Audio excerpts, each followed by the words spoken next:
आप लोगों का एनसीईआरटी क्लास 9 एनसीईआरटी क्लास 9 क्या ये चैप्टर है सरफेस एरिया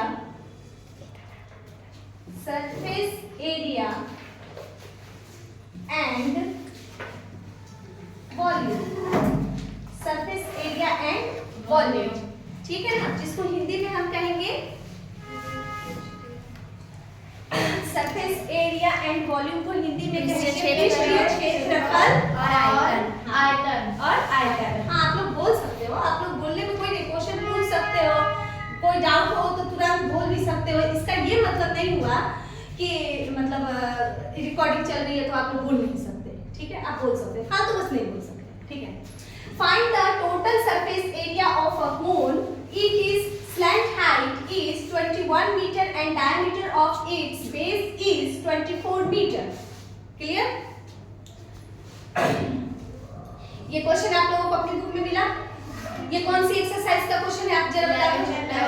11.1 क्वेश्चन। एक्सरसाइज 11.1 का सेकंड नंबर क्वेश्चन, ठीक, क्योंकि पुरानी वाली बुक में एक्सरसाइज चेंज है, न्यू वाली बुक में एक्सरसाइज चेंज है, इसलिए मैंने एक्सरसाइज नहीं दिया, सीधे क्वेश्चन पे ही मैंने फोकस कर दिया, ठीक है ना। आप क्वेश्चन पे ध्यान दीजिए, ये कौन सी एक्सरसाइज है क्या है वो रहने दीजिए, ठीक। अब क्वेश्चन एक शंकु का कुल पृष्ठीय क्षेत्रफल ज्ञात कीजिए जिसकी तिर्यक ऊंचाई 21 मीटर है और आधार का व्यास कितना है 24 मीटर है। इंग्लिश में और ये हिंदी में क्वेश्चन, ठीक है। क्वेश्चन पढ़ के पता चला कि शंकु बनाना है जिसे हम इंग्लिश में कोन कहते हैं, और इसमें अब आप लोगों को कल मैंने बताया था इंट्रो में, ये हाइट होती है जिसको ऊंचाई कहते हैं, ये स्लैंट हाइट होती है, ये रेडियस होता है, ठीक है। और यहाँ से यहाँ तक की डिस्टेंस को हम डायमीटर कहेंगे। तो हम ये डायमीटर की बात क्यों कर रहे हैं जबकि क्वेश्चन में फॉर्मूले में रेडियस यूज किया जा रहा है। तो हम जानते हैं कि रेडियस यानी त्रिज्या, रेडियस यानी क्या कहेंगे त्रिज्या। त्रिज्या किसकी आधी होती है त्रिज्या किसी की आधी होती है डायमीटर की। डायमीटर यानी व्यास यानी d डिवाइडेड बाय 2, ठीक है। अब इसका डायमीटर दिया कितना है चेक करो तो, इसका डायमीटर 24 मीटर। हाँ वेरी गुड, मुझे बताते जाइएगा बीच बीच में ताकि मुझे बार बार क्वेश्चन देखना न पड़े। 24 मीटर डिवाइड में 2। अब 2 से अगर हम 24 को कैंसिल आउट करेंगे तो कितना जाएगा 12 मीटर, ठीक है। अब हमारा चलो रेडियस आ गया। अब इसका हमको बताना क्या है, क्या बताना है, फिर से जोर से बोलिए। In English total surface area. Total surface area यानी इसका total surface area of cone, और इसको हिंदी में लिखेंगे शंकु का कुल पृष्ठीय क्षेत्रफल। पृष्ठीय क्षेत्रफल, अरे बाप रे, क्षेत्रफल। हाँ, अब आप बता सकते हो इसका शंकु का कुल पृष्ठीय क्षेत्रफल क्या होता है, पाई आर ब्रैकेट में प्लस आर। हाँ चलो ठीक है, यही होता है। अब ये इंग्लिश में आपने लिख लिया, जो इंग्लिश मीडियम से बच्चे वो ऐसे लिखेंगे, जो हिंदी मीडियम से एक से लिखेंगे, दोनों का एक ही चीज है, ठीक है ना। अब यहाँ पर L का मतलब हो गया तिर्यक ऊंचाई। L का मतलब क्या हुआ तिर्यक ऊंचाई। L इज इक्वल टू कितना दे रखा है, क्वेश्चन पढ़ो। 21। वेरी गुड, कौन बोला ये, आंचल, गुड गर्ल, ठीक है आंचल। हाँ नेक्स्ट बताएगा कोई बच्चा, यहाँ पे क्या क्वेश्चन में मेंशन है, ये क्वेश्चन में दिया गया है कि पाई इज इक्वल टू 22.7। कहाँ है क्वेश्चन में नहीं, एक्सरसाइज के स्टार्टिंग में कह दिया था। एक्सरसाइज के, अच्छा स्टार्टिंग में ही बोल रखा है ऐसा। लीजिए मुझे बुक एक बार दिखाइए, ऐसा कुछ नहीं है। अच्छा जब इसमें लिखा जब तक अन्यथा न कहा जाए पाई इज इक्वल टू 22/7 लीजिए, यानी आपको हमेशा 22/7 ही लेना है, और जब 3.14 लेना होगा यानी पाई की जगह हमें क्या लेना है, पाई की जगह 22/7 लेना है हर प्रश्न में। लेकिन कभी कभी प्रश्न के अंदर लिख कर देगा कि 3.14 लीजिए, तब हम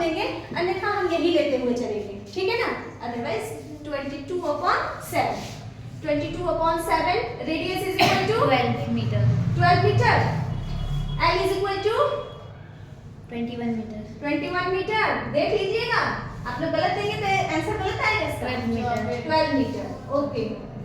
अब देखो, क्या 7 से ये कोई नंबर वो कट सकता है? 21, नहीं, वो ऐड होगा, कुछ नहीं करेगा। ये हो गया 22/7 मल्टीप्लाई 12 मीटर, और ये हो गया 21 मीटर प्लस 21 मीटर प्लस 33, क्या हो गया 12 मीटर यानी 33 मीटर है। सॉरी, प्लस नहीं मल्टीप्लाई।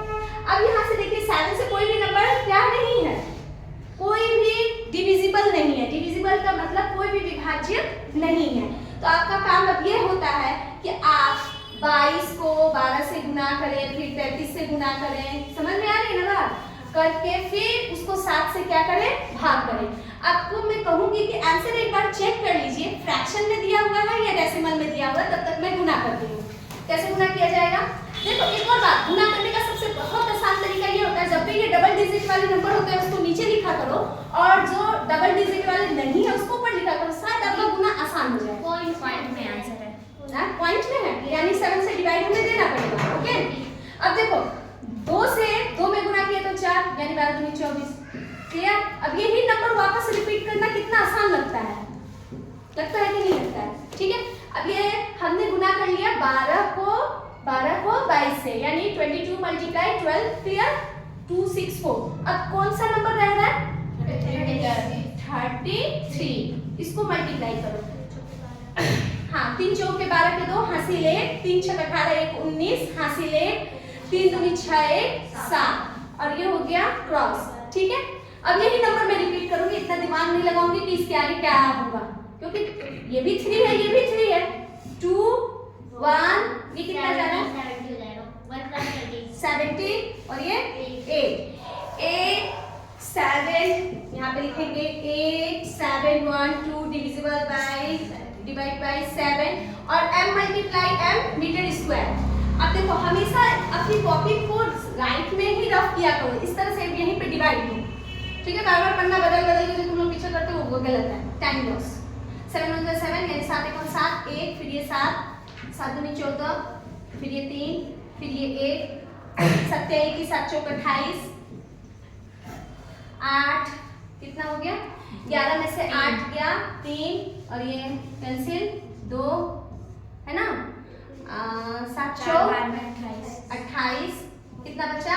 4, यहाँ पॉइंट, यहाँ 0, 7 5 35 में इतना ही छोड़ देती हूँ। चेक करना आंसर इतना ही छोड़ा है या आगे भी है?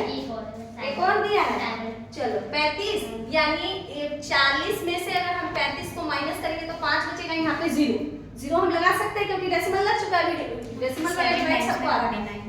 7 7 जा 49। ठीक है, आप आंसर आप अपना बुक से मैच कर लीजिए, शायद यही आपका answer metre square. This is your answer, final answer. यही पूछा था ना? यस दीदी। Check this. दीदी वहां पे मीटर स्क्वायर है तो सब नहीं, यहाँ पर जब मीटर है तो जब इन दोनों का गुना हुआ तो ना मीटर स्क्वायर हुआ। ठीक है, ओके।